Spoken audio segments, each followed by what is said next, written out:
Hello and welcome to Dad's Job podcast. This is your host, Adam Neverborough. And Dad's Job is the original football podcast for dads, by dads. And I didn't forget it just in case Rob pulls me up on it. This is your host, Adam Neverborough. I'm joined by Rob Horton and Callum Horton, the Horton Bros, the RK Bros. Boys, how are we getting on? RK Bros. What's RK Bros? It's a wrestling Randy Orton reference. Oh. Yeah, and the funny thing is your dad's called Bob, so I was just thinking Bob Horton, Randy Horton, RK. No, all right. Welcome to Dad's Job. No, he's done well. Yeah, I'm there. We used to call ourselves Brothers of Destruction because we used to love. Yeah, Brothers of Destruction. It's true. Yeah, that's Brothers of Destruction. Yeah. That is true. Have you seen that? There's someone on YouTube and they do like WWE 2K game edits, and one of them is the fact they change Undertaker and Kane to be construction workers, like builders, and they're called the Brothers of Construction. And they walk to the ring in like high vis jackets and hard hats and stuff. It's quite funny. Bit of a tangent, but that's us. So, boys, you what did you get up to at the weekend just gone? Oh, do you want to take the lead, Cal, or do you want me to do it? You take the lead, Rob, and I'll just tell you the bits in between. Well, my wonderful sister is pregnant and is very close. Is very close to birth. Now, the news is that she could be having a C-section on May the 4th. Now, on a personal level, that's very exciting for me because May the 4th is Star Wars Day. So that's great news. But she had a baby shower a couple of weeks ago, and I got to thinking, like, we live in a time where anything can happen. Anyone can be anything they want to be, and anyone can do what they want to do. So I messaged my brother-in-law, Lee, and I said, Lee, I think we need a baby shower. So me, Callum and Lee, we had a baby shower for Lee, and it started off at the apartment. We had a nice little drinky poos, and then we went out to Old Street. Well, hold on. We were doing shots at 11:30. It wasn't 11:30, it was 12:30 because the football was on. And we watched some of the game there, and then we went to Old Street, and we went to a place called Bounce. Now, if you ever get a chance to go to Old Street, and if you ever get a chance to go to Bounce, you should absolutely do both, because it was just beer pong. It was just incredible. We played beer pong. At one point, knee deep in ping pong balls. Oh, it was crazy, yeah. And at one point, because there was only three of us, we had the two ends of the table, and we were just taking our throw and then rotating to the next end of the table, and just having literally as many goes as we could. I left that place in such a bad way. I've got a picture of Callum that has got that Johnny Cash not be shared. Singing through him, like, "Hello, darkness, my old friend." And we left there. We went to a sports bar in wherever that was, near King's Cross, wasn't it, or somewhere? And it was near to King's Cross, but I can't think of it. Was not near. No, it was Old Street. Oh, did we not leave Old Street? No, we in Old Street. Spitalfields, didn't we? We started off in Shoreditch. Oh yeah, we're in Spitalfields. Yeah. Right, yeah. We started off in Shoreditch, then we went to Old Street, and we went to the sports bar, and we watched the Eubank. We watched the Eubank Ben fight, which was just incredible. And I have to say, what a fight that was! What a fight! That was probably that fight of the year for me. Oh, easy so fight of the year. No doubt. Good.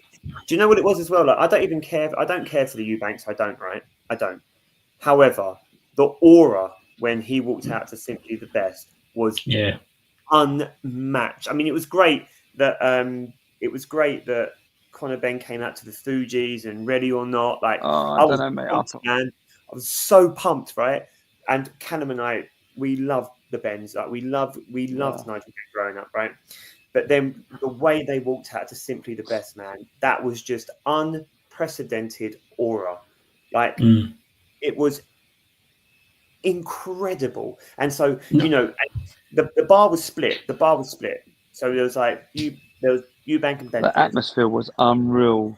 It was, and you could feel it. You could feel it just before, like you could feel the tension, right? And that first round goes, and they're in, and it was just 12 incredible rounds of fighting, and Slobber knocker.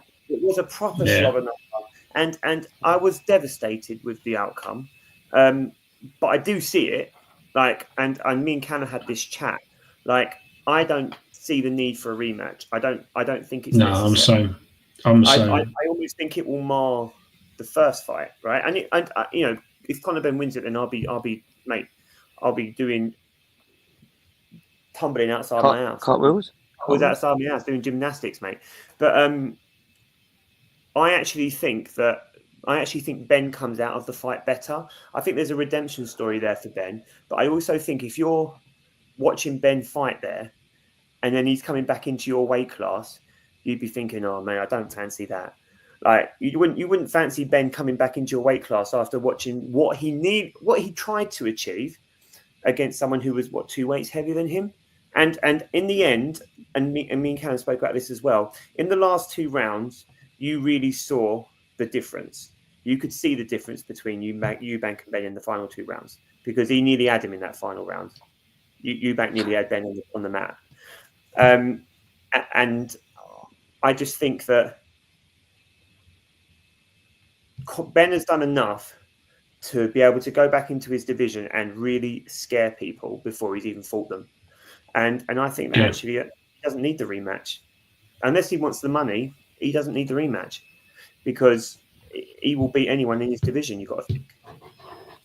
So, and I think Eubank probably wants his swan song. He doesn't need to fight Ben again. It looks like it's ended quite amicably. So how do you sell that anger and frustration again? I don't know if you guys saw the chat that Ben said he had with Eubank Senior. Like, that was quite a touching moment. Do you need to do that again? Like, do you need to go drag each other through the mud again? I think that Junior wants to fight Canelo, doesn't he? As his kind of like fight match. Go that way. That's a bigger fight. I think Conor Ben's in America now, and I reckon he's going to announce that he's going to fight Garcia. You reckon? I think that's the talk. Yeah, I think Garcia's got a fight this week, hasn't he? He's got a fight this weekend. I'm not sure. Who has? I think he's got a fight. I think Ryan Garcia's got a fight this weekend. I think if he wins that, I think they're going to announce Conor Ben Garcia, because he's in New York. Right. I think that's where it is, Madison Square Garden. I think. Well, that would be a good fight. But is it too big of a step? I don't know, man. He got beaten up by. He kept on his feet from Eubank. Like he's got more of a chin than I thought he had, because he went down 3 rounds. He's definitely got a chin. First fight. Yeah. In one of his first fights, he went down 3 times, didn't he? And he still won it. I don't know how he won it, but he did. You know, you've got. Well, I'm gonna back the British boy on it, but I just that's think the thing. I think so well. Yeah, I think both of them come off really well on that. To be completely honest, I thought the decision was a draw. But when you look at the stats, I think the stats came out a couple of days afterwards, and Eubank was pretty much toying with him a little bit. When you look at the punches thrown, the punches landed, the connections and stuff like that. I disagree, mate. On it. Trust me, I wanted Ben to win because of the West Ham connection. But at the end of the day, I thought, he couldn't really knock it. It was, Connor? No, he's West Ham, mate. He's West Ham, mate. He obviously never did price before the fight. But it was such a romantic fight, and I loved it. Like, I was one of them fights I really enjoyed watching it. And I couldn't. It was almost like wrestling, but as a proper fight. Yeah, it was such a good story. Yeah, and it was almost like you got the heel and then you got the baby face, and I think that they're both. Yeah, I think you both liked both of them at the end of it, and I say. But I also like just the attention to detail to when their fathers fought. They both had the same style of boxing shorts on as well, and there was a photo of Chris Eubank Senior and Nigel Ben, and then below was Conor Ben and Eubank Junior. and they had the same shorts on, and they were like both punching at the same style. And I thought that's brilliant. That's legacy. That is. It's one for the mental pieces. It's also the fight that it's the fight. It's almost like a gift to our age group, and to maybe our maybe younger boxing fans will appreciate the story. They didn't live through it, right? So like we lived through the anger and the hate. We watched them on whatever it was called, Survivor. Ben was going to have him out on TV, mate. He was having him out on reality TV. That's how much the hatred run deep. And then you've got this whole story of these boxers coming up as these icons' children. And like we even before the fight was even like a possibility, we're like, well, Nigel Benn's son's fighting. Hopefully he'll fight you back. Like we were talking about it before it was even like a real thing. And it's like a storied rivalry of British boxing. Like one of the most invested in rivalries in British boxing, and it gave us a bloodline rivalry as well. Like it's just cinema. You won't ever get that again. I don't think you'll ever get it again. No. And even if they did fight again, I think it'd be the first time you'll see a father and son fight against another father and son in a 2-match bout. Like like I mean, like it's like I say, it's the sequel of the sequel of the sequel, isn't it? Like it's just insane. But anyway, we drifted off into that. But what else happened on your man shower? I was sick. I was sick as a dog. 2 a.m. in the morning, right? 2 a.m. in the morning, so sick. I can hear him, right? It's like he's being exorcised. Right? It's like a priest in there with him, right? Trying to get the demon out, right? Holy water. I go to the toilet, I go to him, Cal, you're right, mate. And he basically tells me, like, go away. Like, I need to deal with this on my own. I don't want to be, like, bothered or anything, which is fine. I got it. I completely appreciate it. I don't want you to see me like this. Yeah. So, so I left him, right? And I could hear him, like, coaching himself, right? Coaching himself through the sick, right? So he was in there. I could hear him go. He was like, and he's going, oh, please, come on, let's just get this bit out. Let's get it. And he's going, oh, please help me. And I'm like, who are you talking to? Oh, so rough. And I was fine. I was pretty much fine. And that makes a change. He was cussing me out because after the night had finished, I bought myself like a pint, like a liter of like milkshake, and I just necked the milkshake. Right? I know you think it's grim, but let me tell you, it does such a good job of like nullifying the acidity of the alcohol, and like slept like a baby, mate. Apart from you waking me up, I was absolutely fine. But it was so sick. We played a lot of pool. We drank so much. We had like baby Guinnesses. We had Guinness. We had beer. It was the Heinekens that did it. The Heinekens. I split a G. Yeah. I split the G so well on the Guinness. It was incredible. I'll have to send you the video. We were drinking Di Serrano shots at 12:30 in the morning. Like, well, yeah. Mate. No, that's because we were playing the game like someone has to be the next free kick, the next goal, or the next yellow card, or something like that. And then we were just rotating it every time. It was great. There was 22 corners in that game, just so you know. No, there wasn't. There was 22 corners. Look it up. 22 corners. We didn't have 22 shots, mate. We were gone by then. No way. Oh, look it up. Jesus. It was good times, mate. Oh, mate. So. Yeah, it was good. So, yeah. Can I just state in the Premier League? Go on. Hold on. Can I just state, Rob mentioned about the Eubank thing. Yeah. I cried both times Nigel Benn retired. That's how much I was invested in that family.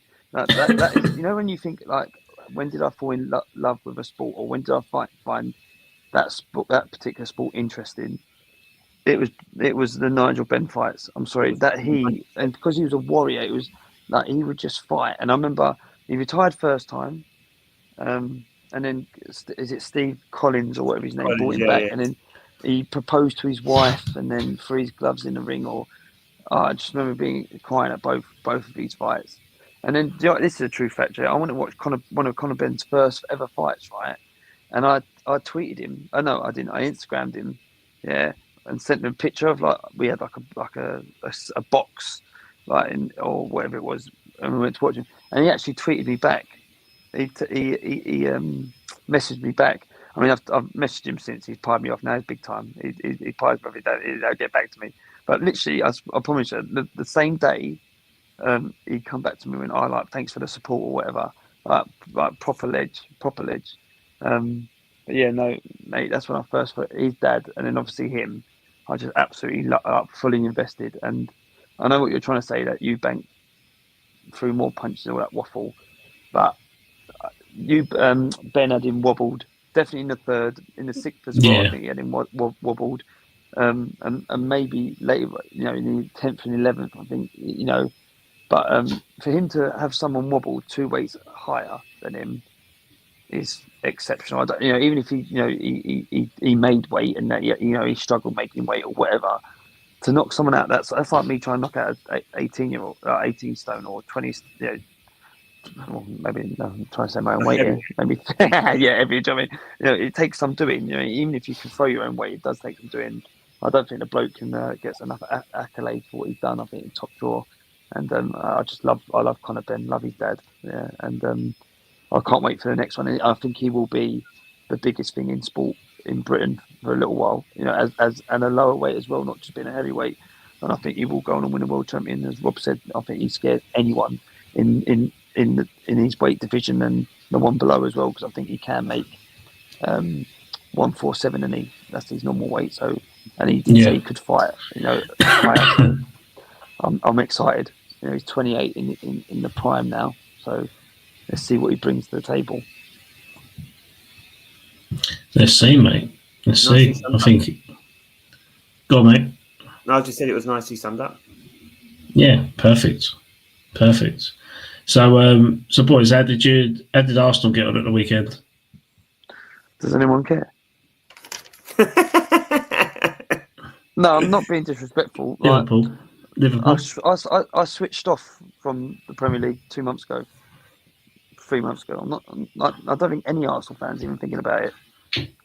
No disrespect. I just want to finish. Go on. I just want to consolidate. I'm getting all these Liverpool fans coming up with all these stupid memes about Arsenal. Mate, no one cares. No Arsenal fan cares. It's 2 months ago. I saw one drinking Arsenal tears. Yeah. Oh, jog on, mate. No one even cares. Oh yeah, I did see that. I did. You know what it is? Apart from a few impression hitters on Twitter or X, Arsenal fans they're not behaving like that. Invested, that's mate. not my experience of Arsenal fans. I speak to people on social media. I've got my group chats with my friends. I've got people that we regularly see at the pub now. Arsenal fans are not behaving like that. Are they? Bitter isn't the right word. Are they frustrated? Yes, I think Arsenal fans are frustrated because they would have liked to have done better. But when you put everything into context, and even if you forget about the questionable decisions that Arsenal fans will happily talk to you about, if you put all the other things into context, actually, I think that the fact that Arteta is still currently got Arsenal second in the league is an amazing achievement. We should have won at the weekend. It was 2-2. It was a beautiful Mateta finish to get an equalising goal. Saliba has made 2 mistakes in 2 games, which is unlike Saliba. He did one against Madrid. It didn't matter. He did one against Palace. It did matter. And he nearly did it against PSG, but got away with it. So hopefully that's his 3 and he's out, and that won't happen again this season.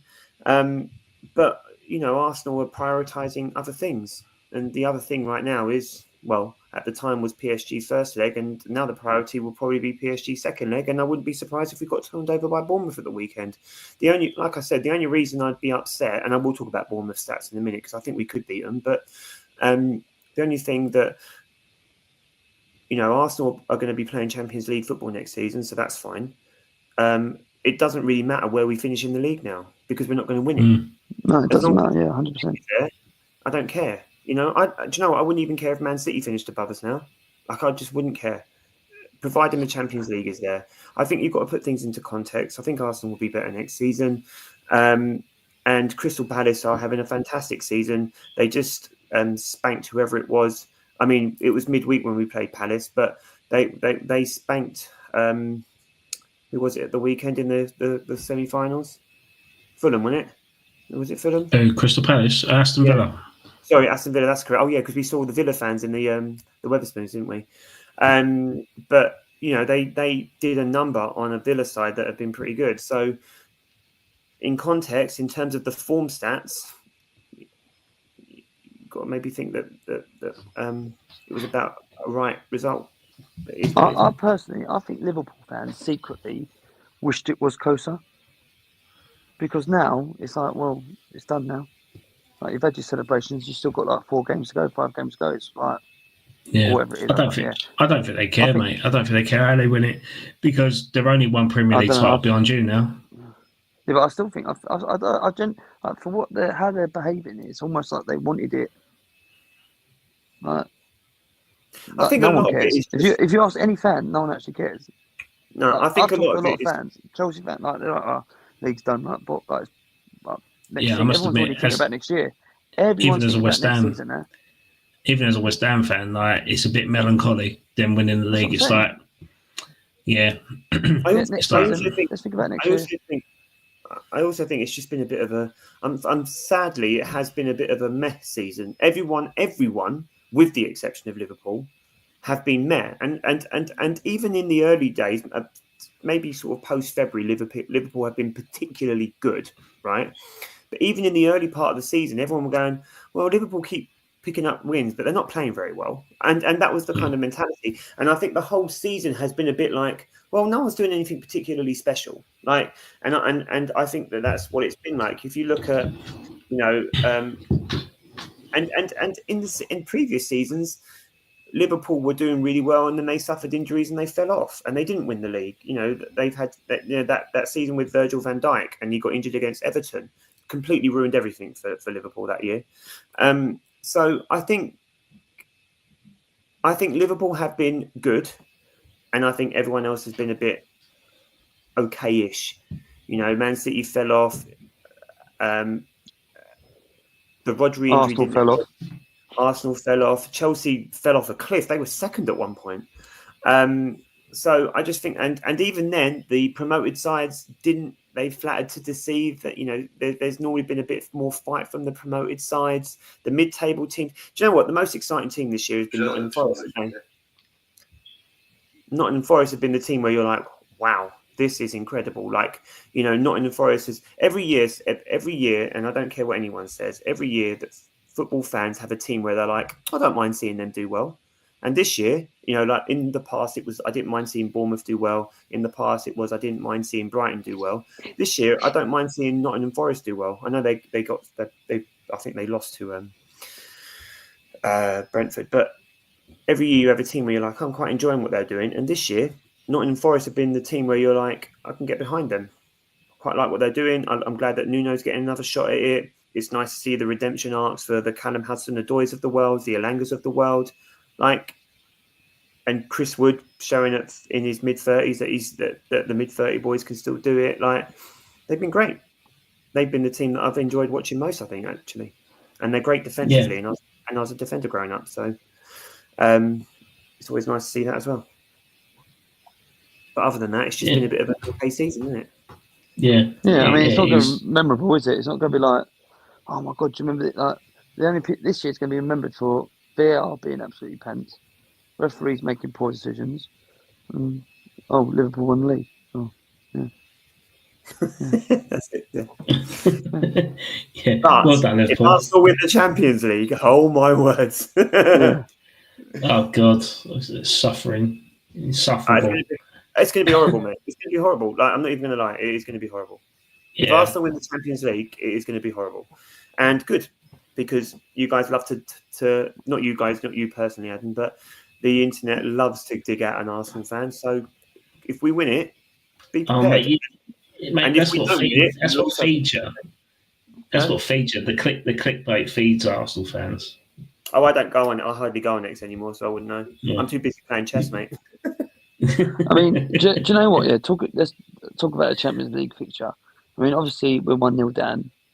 We didn't turn up at home, and I'm actually really gutted. And I think I spoke to Dad about this actually, and I said like, you know what's really sad is that there was such a good build up to the game, and you know, I know all the other fans are getting on it about Arteta saying, "I'll bring your boots," but you sort of think, oh, that you could get behind that. I could see like basically turn up and we need you tonight. And then it was again a bit like Liverpool Premier League win, a bit meh. Like, I mean, don't get me wrong. I think PSG played well, and I think the first 20 minutes dictated the rest of the game. Unfortunately, it was almost like we just couldn't get out of the rut that we was in, as well as obviously being caught under pressure. But we still had chances, even though I think realistically the game probably could have ended 5-2 or 4-2 in their favour. And I think we are lucky to only be 1-0 down. To be fair, but it was almost. I felt it was more disappointing. It was like we had no. Like, I really thought the fans and it would be like another Real Madrid game where it was like, oh, but it's going to be a proper, fight. But unfortunately, it wasn't. But going into Paris or going to Paris, sorry, if we could get a result, like I was saying to some of the kids, kids at the school today, and I was saying like. I would obviously don't get me wrong. I would love to win the Champions League. Like obviously, like let's not beat around the bush. It's a dream. The one trophy we haven't won. But I said like just the fact of getting into the final, even if we did lose, is something to look forward to.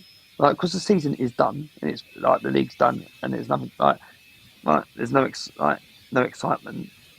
With getting to the Champions League final, it's like there's something else to look like. We've got another game, 29th of May. It's another month or something to look forward to. Because if we get knocked out against Paris Saint-Germain, it's almost like, well, the only thing we've got to look forward to now is maybe, transfer. The transfer line coming in. I genuinely think we'll beat them. I do. And I suppose that's easy to say as a fan because otherwise, what's the point? Right? What is literally the point of supporting the team if you're not going to be like, oh, we can turn this result around? It's not like we're 5-0 down. We're 1-0 down, and we've gone to harder stadiums this season 3 weeks ago, and turned around and still produce results. I know that we were already beating Madrid, but we went to the Bernabeu and won 2-1. Right? I genuinely believe we can go to Paris and win 2-0. And not concede. I think we suffered not having Partey in the team, and I think that was quite clear. And it's not because I think that Partey is better than Rice. I think it's because Partey has been playing there all season and Rice has been playing at 8 all season. So all of a sudden Rice has to drop back, and I know there's an argument for like professional footballers and all that kind of stuff. If you've had to change a role in a game as intense as that, that's pretty tough going. So I think Partey comes back into the team. You move Rice back up, you move Marino back up, and I think all of a sudden the team looks a little bit more balanced. However, what I would like to caveat that by saying, though, is I don't know what you guys saw, but we took Saka from left back and put him at right wing.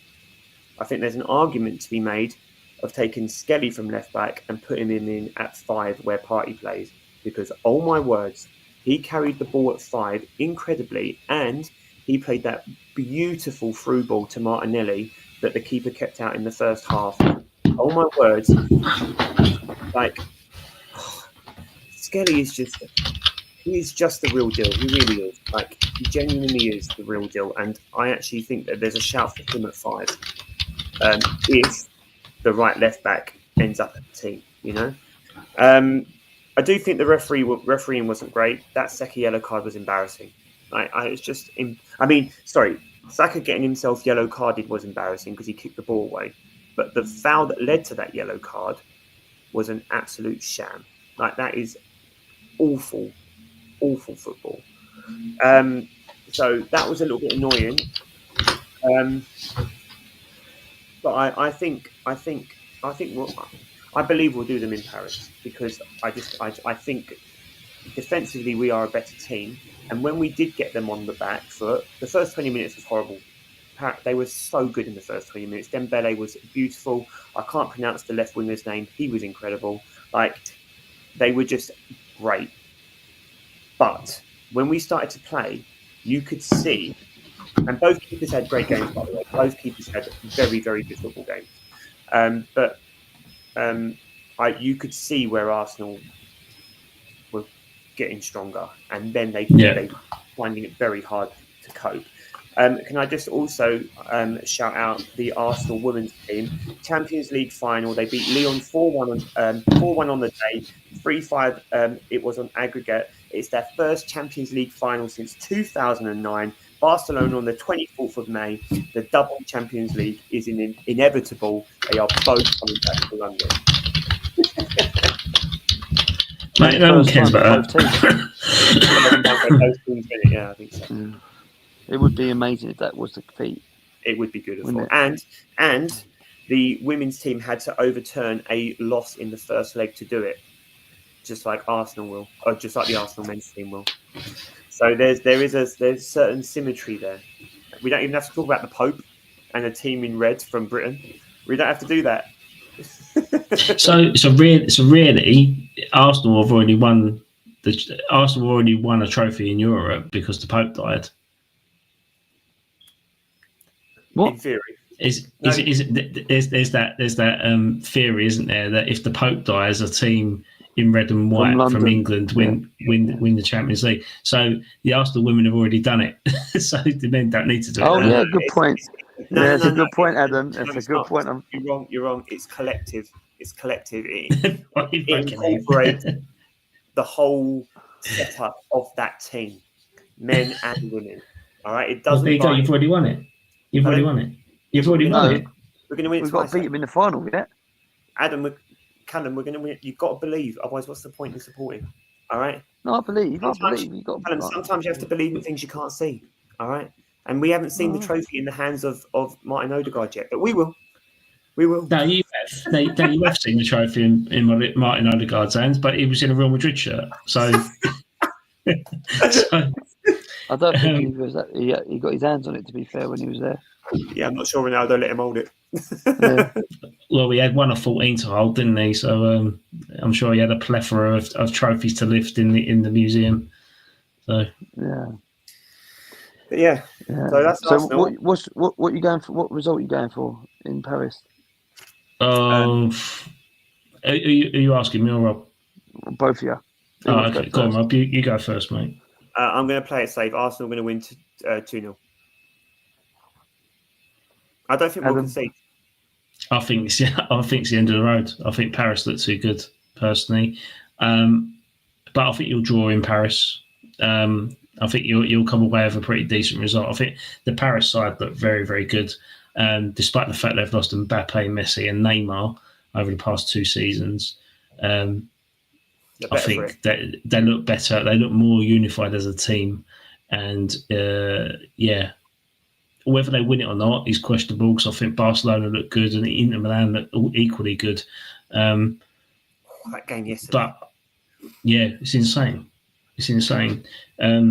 But I think you'll come away from Paris with a draw, and I think that sadly that'll be enough. A 1-1 draw. I'm going to go for. Do you know what? Yeah, I would rather. Yeah, my concern is that we might win 1-0, and then it goes to extra time, and I just don't know if I'm ready for that. I don't, and I'm working next week, so I can't actually watch it, which is horrible. I'm going to miss it, and I'm devastated. So, Cal, what about you? What score do you think? I was going to say 2-1 Arsenal, and it goes extra time penalties, and we win on penalties. I don't want that. No, I'd rather. I can't cope with that.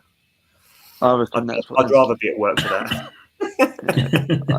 I think we win on penalties. Ignorance is bliss. Skelly scores the winner. True.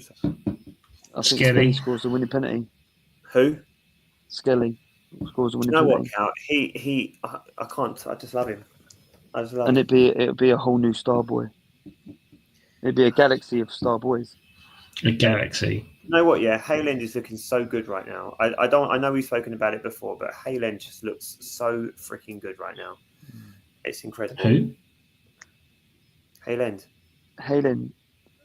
Yeah. That's our academy base. Oh, Where have you been? you mean the place? The place is called Howell End. Oh, Yeah. right. So I thought you were saying who the fuck's this player?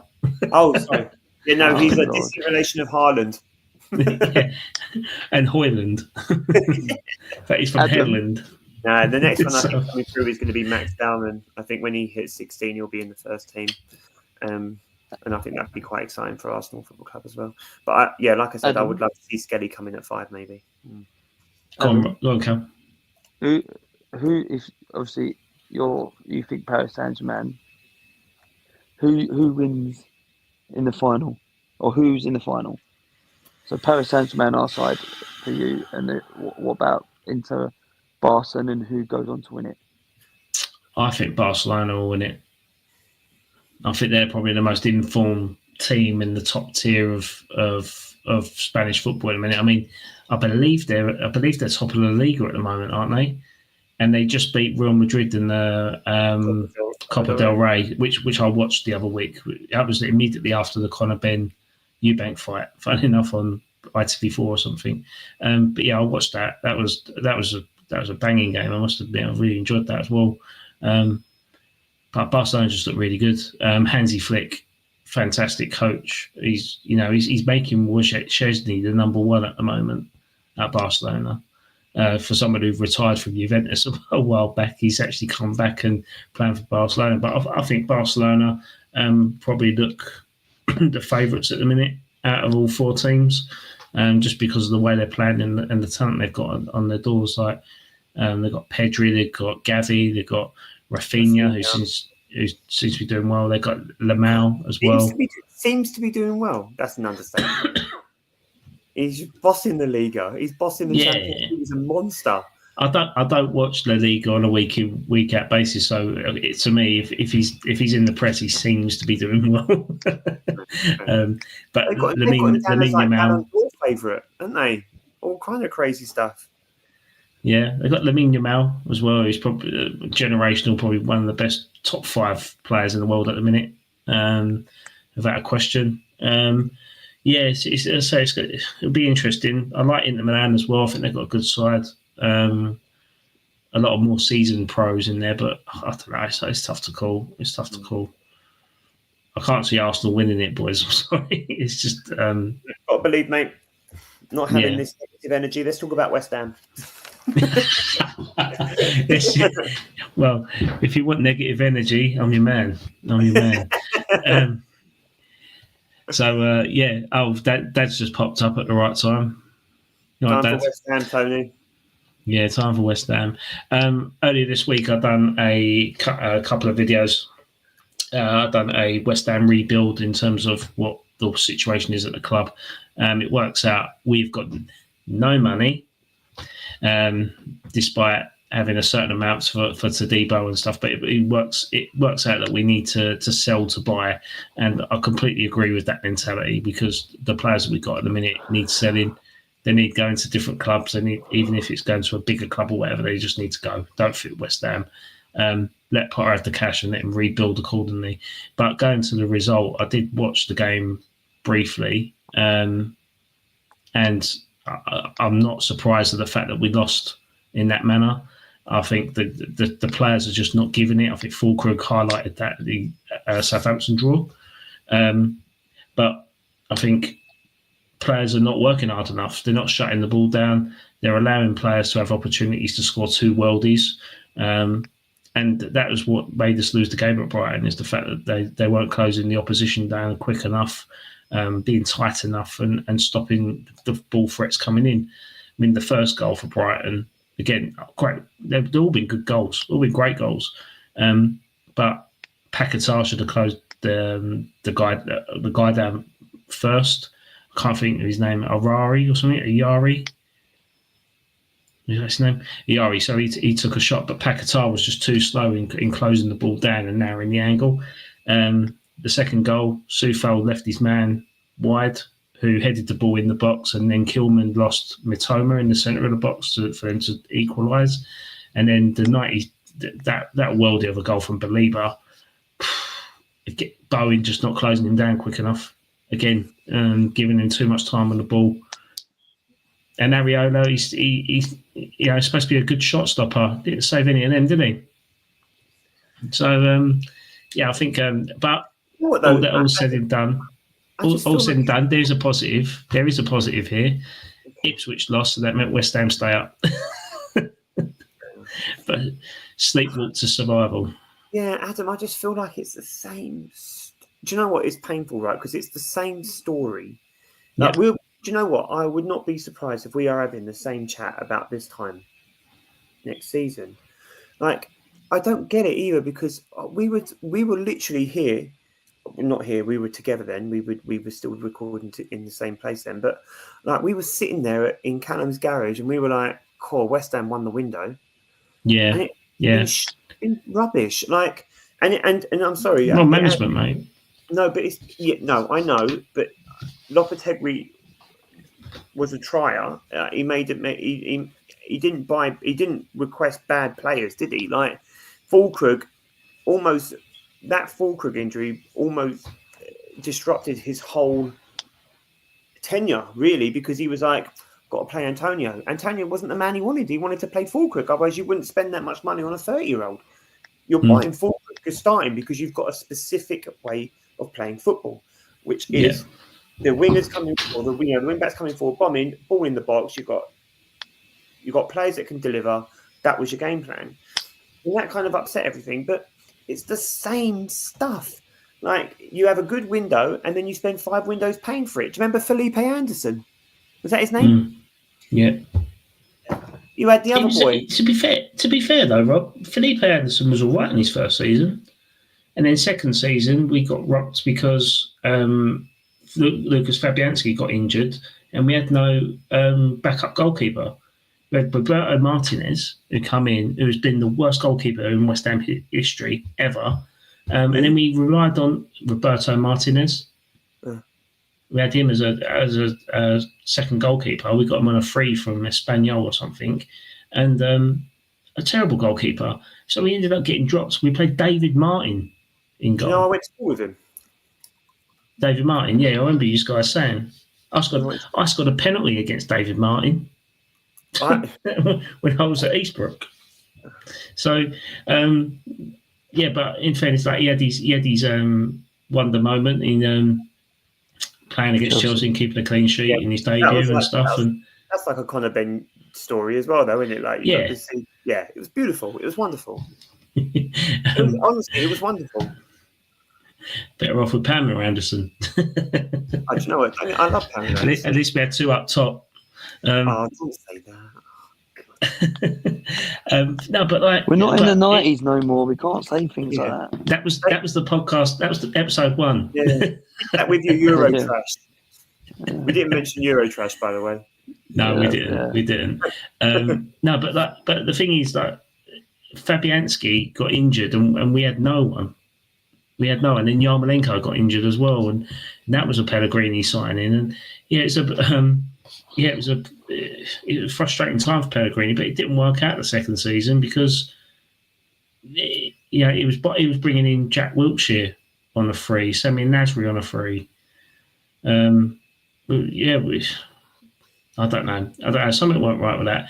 But then Moyes steadied the ship with very under-par players. But I'm going into history books here. He more than steadied the ship, mate. He won your first trophy, mate. Yeah, no, he won his first trophy.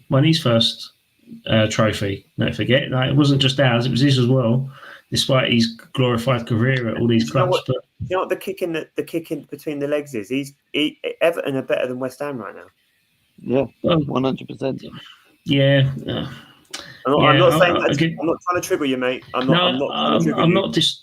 Mate, stats don't lie. I'm not gonna argue with it. It's they've. This is Mickey Moyes. That's what Dad says. He still laughs at that when you said that about Disney, Mickey Moyes. But the thing with that though is Moyes went in as a firefighting manager. He low blocked. He was getting draws when they were losing games, and he improved them. I don't think they've won as many as West Ham have. They've just picked up a point every time West Ham have dropped some. But he's got them safe. They're going to start their Pound for pound, you've got better players. Yeah, we have, but bear in mind we were beating Everton this year, and they scored a 97th minute equaliser against us, and that's been our problem. We've switched off of games when it gets to like 89 minutes,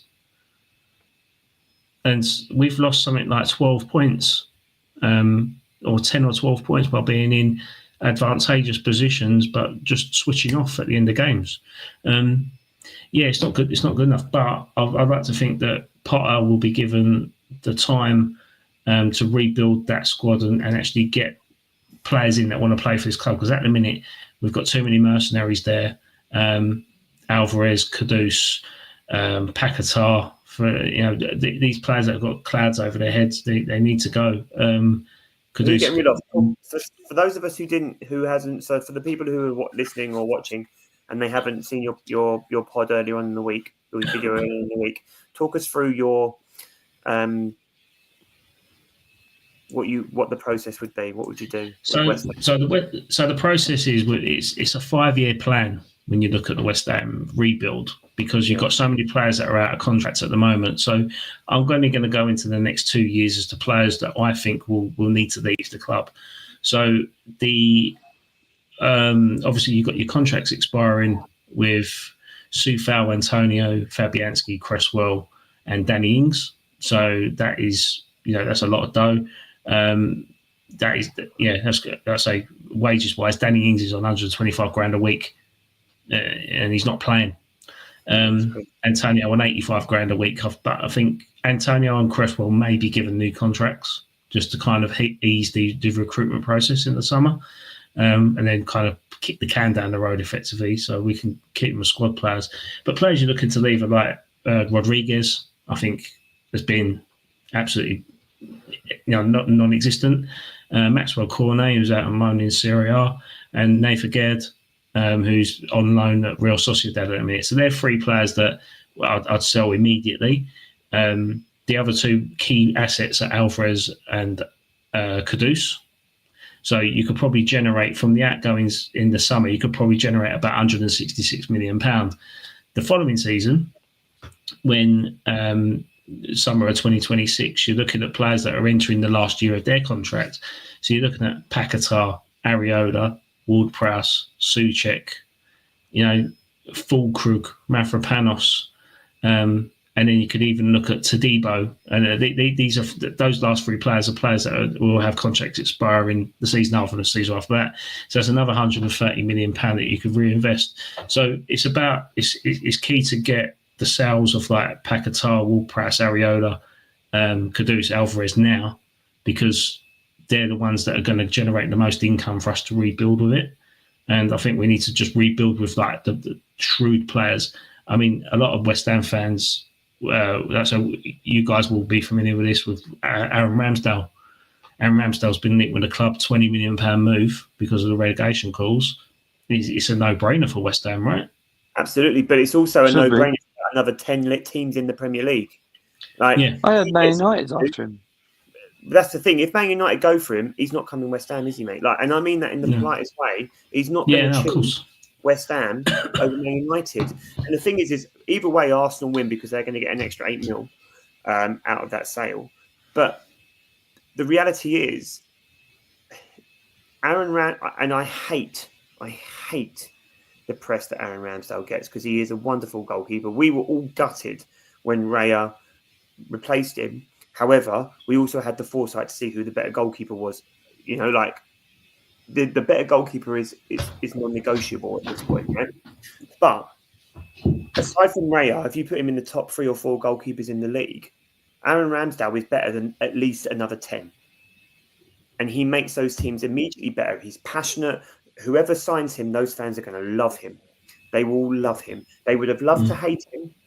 Sorry, they would have loved to hate him, but they're going to love him as well, because he becomes one of the lads. He becomes one of the boys. He becomes part of the heartbeat. We were talking about Aaron Ramsdale being part of the spine, the heartbeat of the team. That advert he did with David Seaman when he's in the fish and chip shop, we idolised, we loved him, and and Arsenal fans. There is not an Arsenal fan that will say a bad word, and if they do, they're not real, right? whoever signs Aaron Ramsdale, and if it is West Ham, I would love him to go to West Ham because he will be there for another 10 years, right? Yeah, that's my feeling. Like, he's only 26 years old, and you think of the amount of experience that he's had at that age and the clubs he's been at as well. He doesn't deserve to have been relegated 3 times. He does not deserve that. He does not deserve that record. Apparently, it's not just Premier League. It's also when he was at Wimbledon or lower league as well. I think it worked out. Every club he's been at, other than Arsenal, he's been relegated with.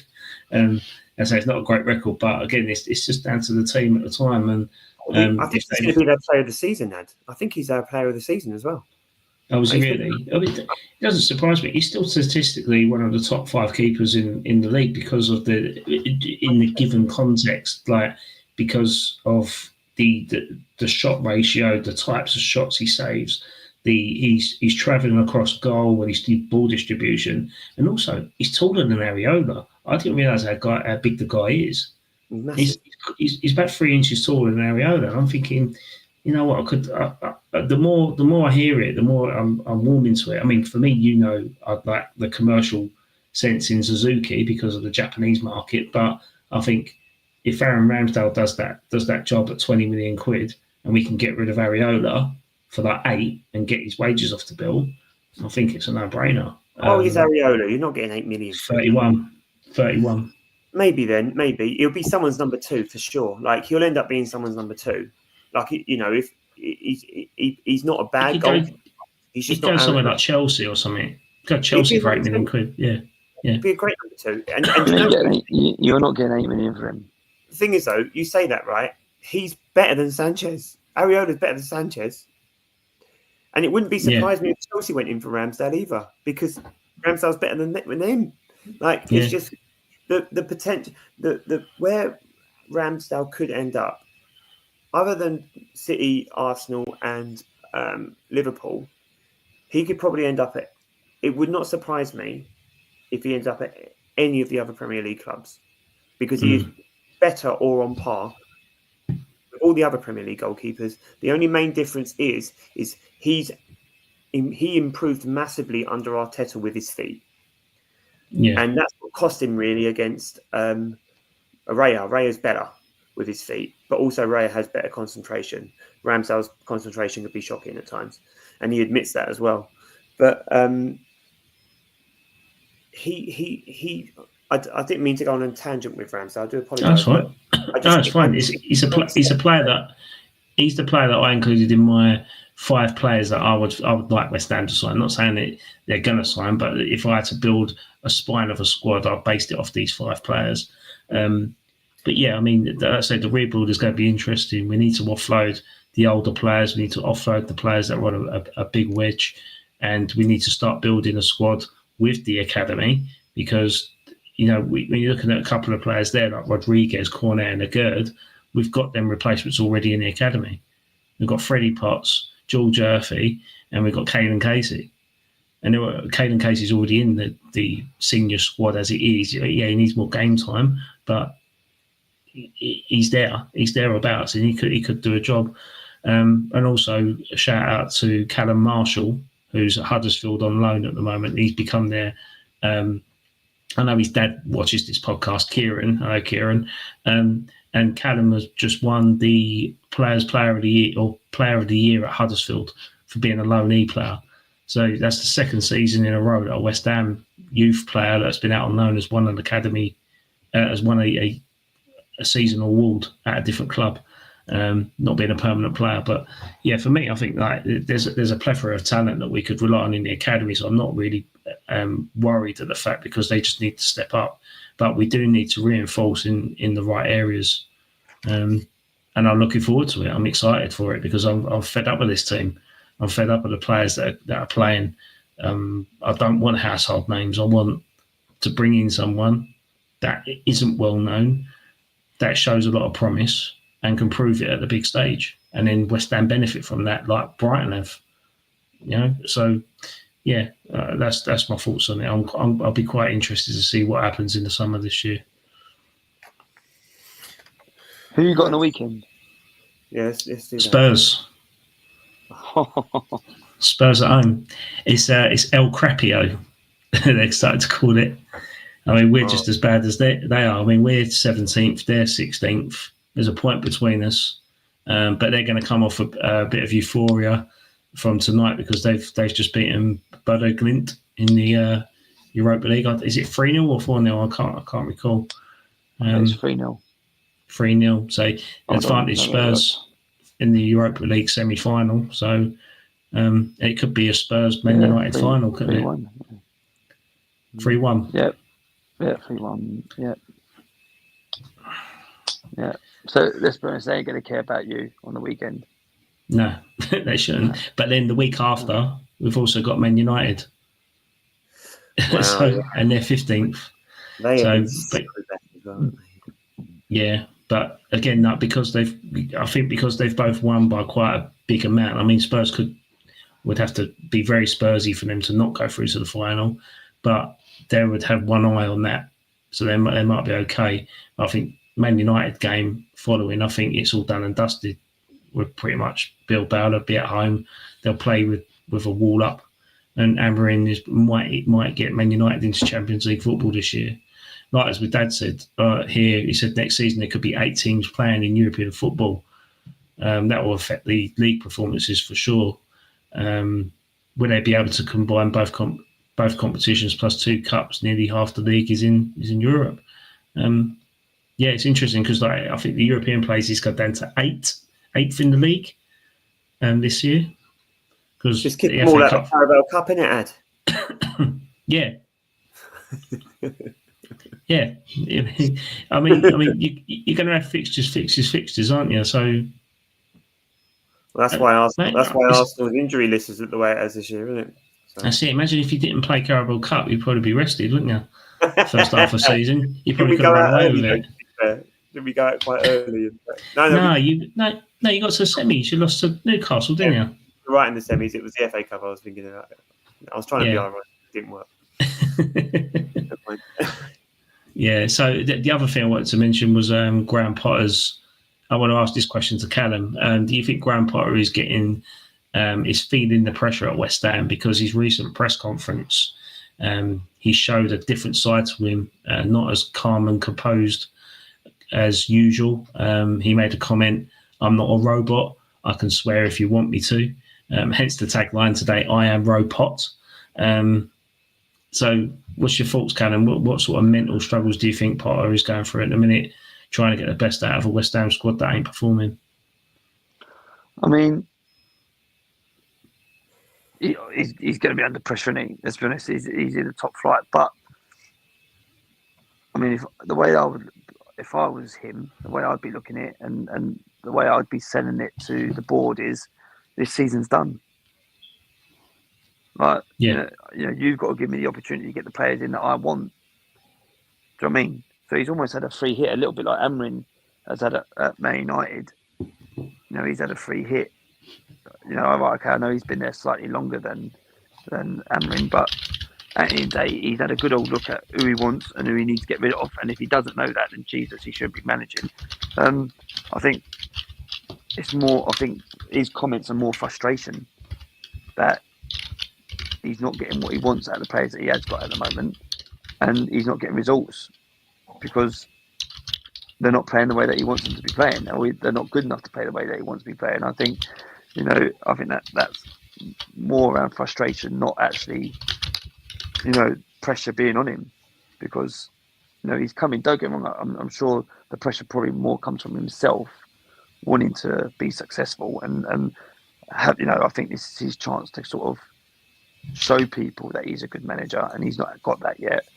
But then he also hasn't had the opportunity to get the squad that he wants to be able to do that either.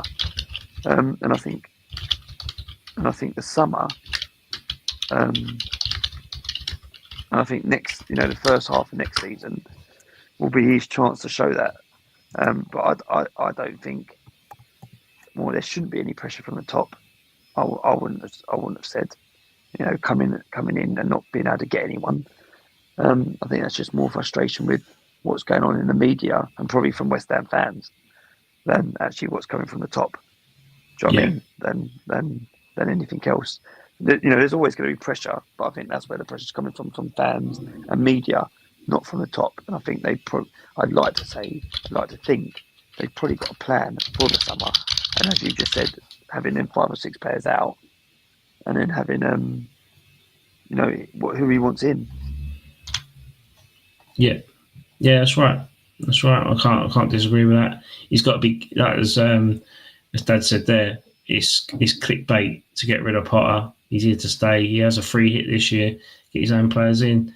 That's why I said, I think now it's the start of pre-season. Now it's the time for him to. You don't need to play Kudus or whatever. Just say he's injured for 4 weeks, light injury for 4 weeks, and give that position to someone that wants to prove himself for next year. Someone like Luis Guilherme, or you've got Lewis Halford. Give him some more experience.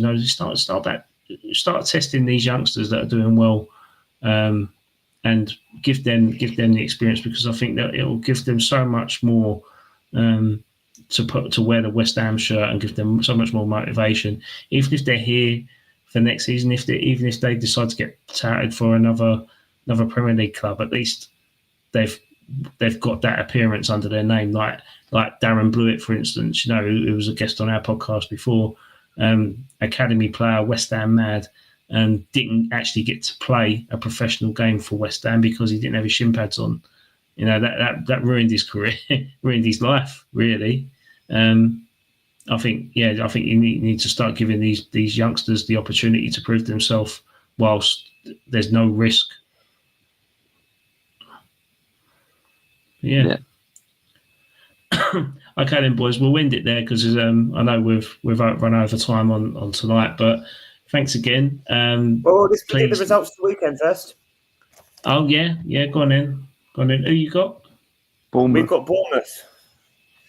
So I think Arsenal will have an eye on Paris. So They should do. But Arsenal will. But it's a horrible game to play before Paris. Like, Bournemouth are a good team. However, they did draw against United, and they've only won 1 of their last 6. They beat us 2-0 in the reverse fixture in October. Their key players, Kluivert, Semenyo, and Ivan Nilsson had his red card overturned. Arsenal should really be trying to hold on to that second place. I don't think it will be a priority, and I think it will be a 1-1 draw. Cal? 1-0 Arsenal. That would be lovely. Okay. 0-0. Boring. Yeah, is it your place? You're pretty bang on. I could probably see that, actually. Now you said it. 0-0. Yeah. And literally nothing happening. Is it a midday kickoff or an evening kickoff, or? It's 5 o'clock, I think. 4 o'clock. Saturday. Oh, is it? Yeah, Saturday, 4 o'clock kickoff, I think. Whatever it's R5 kickoff. 5 yeah. You guarantee that if that's on the box, it's going to be boring, isn't it? I'm working Saturday, so I want to see. Yeah. Okay, well, West Ham Spurs then, Sunday. What's your thoughts? I think it's going to be 4-2. I don't know who to, but to someone. Well, it's promising for us, because if we score 4, great. If we score 2, great. Yeah, I just want to see goals. Cal? 2-2. 2-2. I think we'll lose 3-2, personally. There you go. And that's that. And that wraps up another episode of Dad's Our Job. Please don't forget to like and subscribe to our YouTube channel. Follow us on Spotify. You can follow us on X. It's scrolling down the bottom there below at Dad's Our Job Pod. Instagram at Dad's Our Job Pod again. And yeah, that's it for another week, guys. Have a good one, and I'll see you soon. Have a good Bank Holiday Monday, and don't forget to raise the British flag. I promise. Like I have. Like I have at something else already. Anyway, cheers, guys. Have a good one. See you later.